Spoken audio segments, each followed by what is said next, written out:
તો નવસારી જિલ્લા ભાજપ પ્રમુખ તરીકે ભૂરાલાલ શાહની વરણી કરવામાં આવી છે। ભૂરાલાલ શાહને બીજી ટર્મ માટે રિપીટ કરવામાં આવ્યા છે। તો નવસારીમાં પણ જિલ્લા ભાજપ પ્રમુખ રિપીટ થયા છે।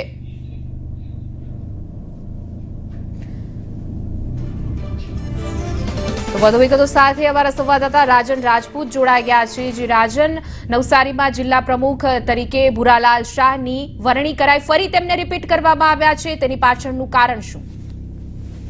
આપને જણાવું તો નવસારી જિલ્લા ભાજપ પ્રમુખ તરીકે ભૂરાલાલ શાહનું નામ હંમેશાથી અગ્રેસર રહ્યું હતું। ભૂરાલાલ શાહની આગેવાનીમાં જે ચૂંટણીઓ લડાઈ હતી એ ચૂંટણીઓ વિધાનસભાની હોય, લોકસભાની હોય કે સ્થાનિક સ્વરાજની ચૂંટણી હોય, એની અંદર ભાજપ દ્વારા ખૂબ જ સારું પ્રદર્શન વર્તમાન સ્થિતિમાં થયું હતું અને ત્યારબાદ ભૂરાલાલ શાહનું નામ હંમેશા અગ્રેસર રહ્યું હતું। જોકે એના ઉપર એક મહોર લાગવાની બાકી હતી, તે મહોર આજે લાગી ચૂકી છે અને નવસારી જિલ્લા ભાજપ પ્રમુખ તરીકે ભૂરાલાલ શાહનું નામ જે છે એ આરસી પટેલ ધારાસભ્ય જલાલપુરના છે, એમણે પ્રસ્તાવ મૂક્યો હતો અને જેને સ્થાનિક નવસારીના ધારાસભ્ય રાકેશ દેસાઈ અને વલસાડ ડાંગ લોકસભાના સાંસદ ધવલ પટેલે સમર્થન આપ્યું હતું ને ત્યારબાદ ક્લસ્ટર ઇન્ચાર્જ જે છે જસવંતસિંહ ભાભોર તેમણે ભૂરાલાલ શાહનું નામ ભાજપ પ્રમુખ તરીકે રિપીટ જાહેર કર્યું હતું ને ભૂરાલાલના માથે આ વરણીનો કળશ જોડવામાં આવ્યો હતો।